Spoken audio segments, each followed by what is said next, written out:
Hello, my name is Ryan Metcalfe, PGA Professional here at the Manor Golf Club, and in today's review video we're going to be looking at the flagship model from Benross, the HTX Compressor Type R.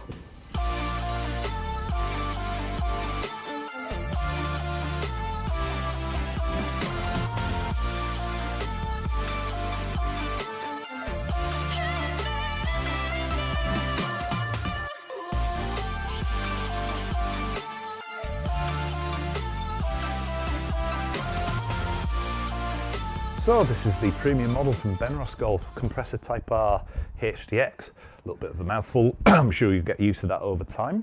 Now, is it a better players club or is it a mid to high handicap players club?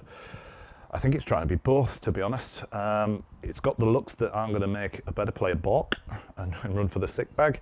We've got a medium top line that progresses through the set, actually gets gradually slightly thicker as the irons get longer. We've got a field cartridge in the bottom there for the better player, keeps the feel quite buttery. We'll see if that's true later on in the actual review. And it's got minimal offset as well, so it's sort of ticking all the boxes for the better player, but it's also ticking boxes for the not so good player as well. We've got the cup face, which keeps the ball speeds high up across the face. We've got the cavity back, which makes it a little bit more forgiving. So it's trying to be both, I think, and maybe it will accomplish both. So that's enough of the technical talk. Let's take the Benross Compressor Type R HTX iron into the controlled test environment and see how it performs. So we're going to hit the pitching wedge first. Benross has sent me a pitching wedge, 7-iron and a 5.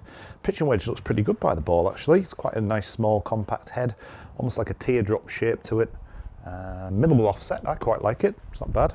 Almost like a satiny sort of finish to it, nothing offensive.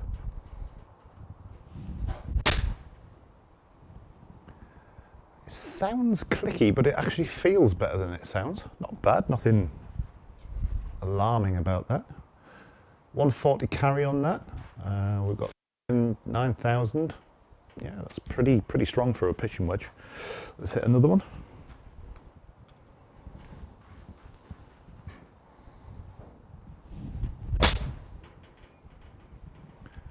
Again, the sound's almost like you're hitting a fairway wood or something, but it doesn't feel like that.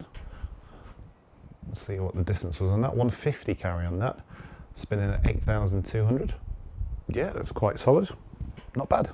So it's now the turn of the 7-iron, which, to be honest, I'm expecting to go a country mile looking at the performance of the pitching wedge.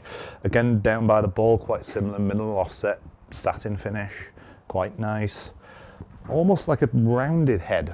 Quite difficult to describe. You'll see that in some of the footage that's coming up on the screen. And yeah, I quite like the look of it. It's not bad. Does feel a bit upright for me, even though I'm kind of 6'2". This does look quite upright. That tends to be quite in vogue at the minute to try and stop people from hitting the ball from left to right. Makes me feel like I'm actually going to hook it. But let's give it a hit. Let's see what it feels like. Let's see what it performs like. Crikey. Again, that sounds like I've hit a hybrid or something. It does. Again, it doesn't feel that bad. I think the field cartridge is doing its job. 193 yard carry, which is a long way for a 7-iron.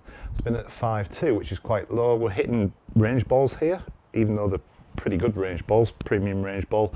It's quite a low spin number. That's probably why I'm getting so much distance out of it.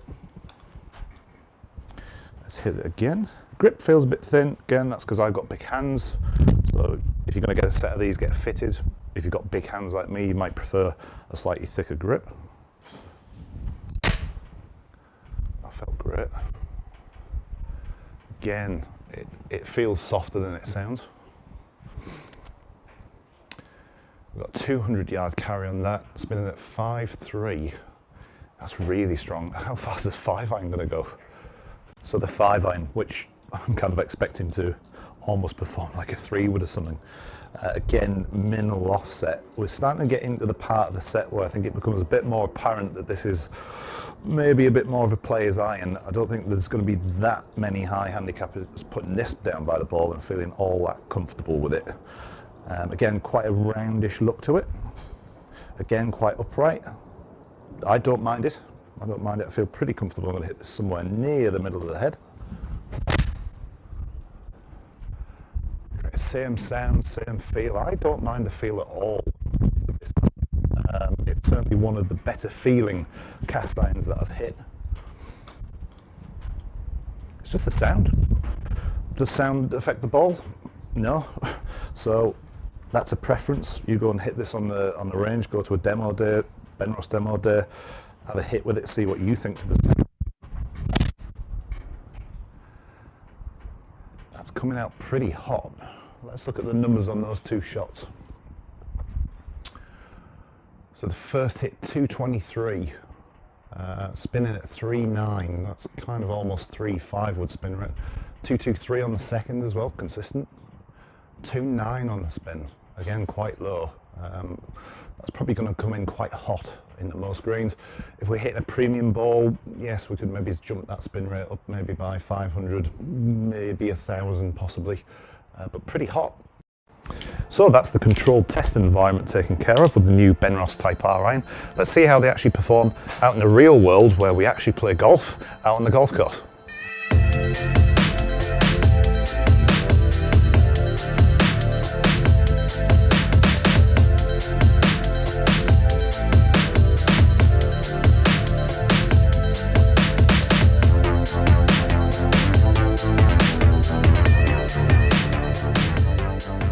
As you can see, the weather is absolutely perfect out here today at the Manor Golf Club. I've gone on at the 16th hole. Adam's going to give you a little bit of a flyover of that while I'm chatting. And we're going to hit the pitching wedge first, just to kind of see how this feels off grass, how it sounds in the real world out on the golf course. Let's give it the first hit. But it sounds a lot better than it did in the teaching bay. Well, that's quite a nice result, quite happy with that. Yeah, it certainly sounds a lot better. Like the feel as well. Now that could well be a bit of a dampening effect when you're hitting off turf. When you're hitting off a harsh mat, sometimes the club maybe bounces a little bit, makes the strike feel a little bit more harsh. That's the second one. That's not bad at all. Yeah, that's pretty good. I'm pretty happy with that. Yeah, it certainly sounds better and feels better out here. I like the look of it even more on the grass. It seems to sit better on the ground. On the mat, maybe it didn't sit as well as it does out here. So certainly try it on grass if you get the chance. Right, now time for the 7-iron, which, as we saw in the testing, goes quite a long way. Let's see how it performs actually on the grass. We're on the 16th here again. And we're going to see if we can actually hit the green. See what this feels like, see what it flies like.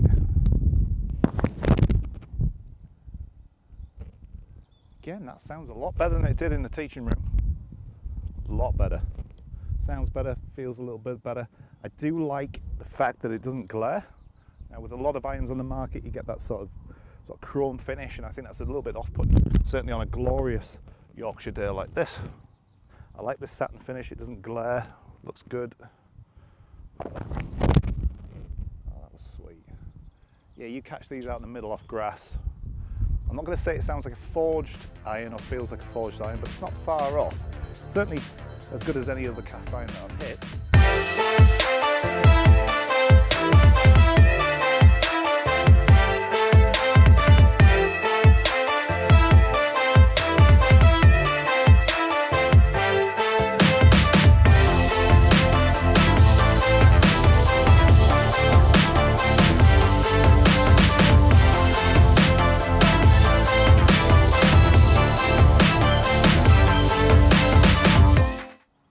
Right, thanks for watching the video today. I hope you enjoyed it. The review of the Benross Type R Compressor HTX iron.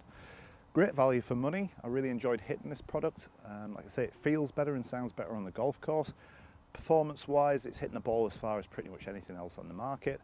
The technology that they've put in isn't excessive, and it does seem to work. So if you've enjoyed the review, please give it a thumbs up. Subscribe to the channel, just press that little red button down there. There's more product reviews coming soon. Take care.